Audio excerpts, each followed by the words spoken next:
Hi, this is Celeste with Treating Trauma with Yoga. And I was thinking about judgment the other day because I was in a meeting and I was trying to de-stress and find resources for a background level of anxiety. And the topic of the meeting was judgment. And it got me thinking, as much of the sharing was around judgment as in judging others,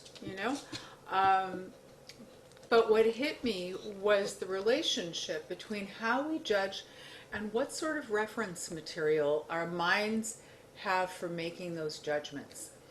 Because judgment itself is neither good nor bad. It's how we're designed to make choices between this and that, right?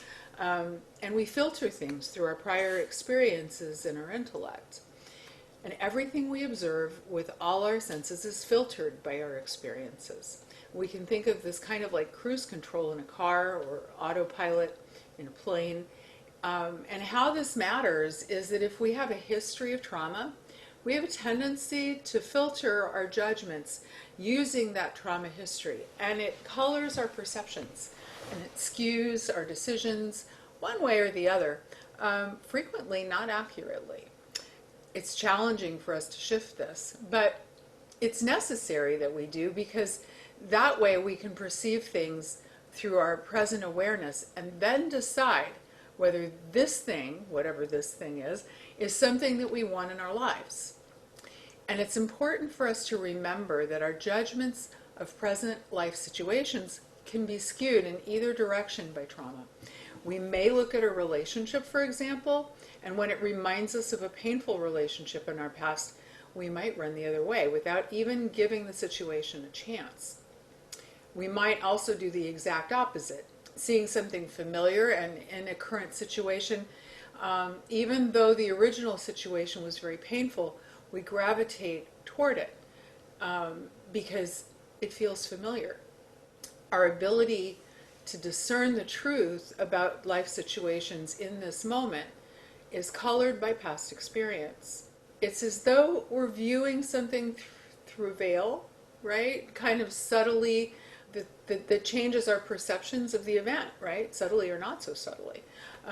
We as human beings do reference the past to determine how we'll react and respond now, but our histories don't necessarily accurately inform us as to how we need to weight our decisions. And the philosophy of yoga actually talks about this. These past events that lodge in our brains and direct our current reactions are called samskaras in Sanskrit. They're described as grooves in the brain that take us down these twisty, turny sort of roads that are familiar, but they can keep us from discerning that this situation is unique and different. So modern science today explains that our minds have a negative bias. It's created by the amygdala as a sort of shorthand for the purpose of keeping us safe. If something was painful in our past, we're much more likely to remember this negative than we will something that's pleasant or positive. And because we're remembering something negative that we associate with the present situation, we're quicker to judge, reacting instinctually to this present moment. This is great when we're driving a car, and a car beside us starts to veer into our lane. Our instinctual response is to step quickly and decisively on the brake. However, if you're a trauma survivor, things kind of become a little bit more complicated. Complex trauma is created from life situations that happen over and over and over again, sometimes multiple times in a day, sometimes several times a week, often for years. And these events start frequently in childhood and often involve our family members. Because as children, we rely on our families to keep us safe. Even though certain situations occur over and over, and even though we may be very afraid during them, we also become acclimated to these negative situations.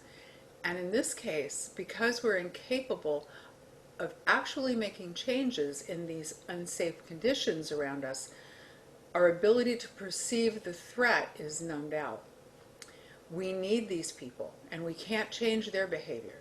So we unconsciously change what we can, our perception and our reactions to these negative situations.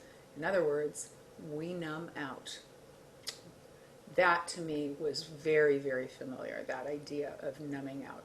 I remember doing that a lot before I started really doing a lot of work on my own trauma history. So fortunately or unfortunately, numbing out our bodies and our minds does work, sort of. It keeps us from being aware that the situation is dangerous, that we're not protected and we're not actually safe. If this didn't happen when we were children, we might not have survived. But this numbing doesn't go away when we become adults, and that's where it becomes an issue. Because this is how so many of us with violence and dysfunction in our pasts continue to gravitate toward these same situations in the present. In this case, the samskara is misleading. We believe because the situation is familiar and it doesn't trigger fight or flight because we can't feel it right now, we're numb, remember? It's okay, we think. We can fix this.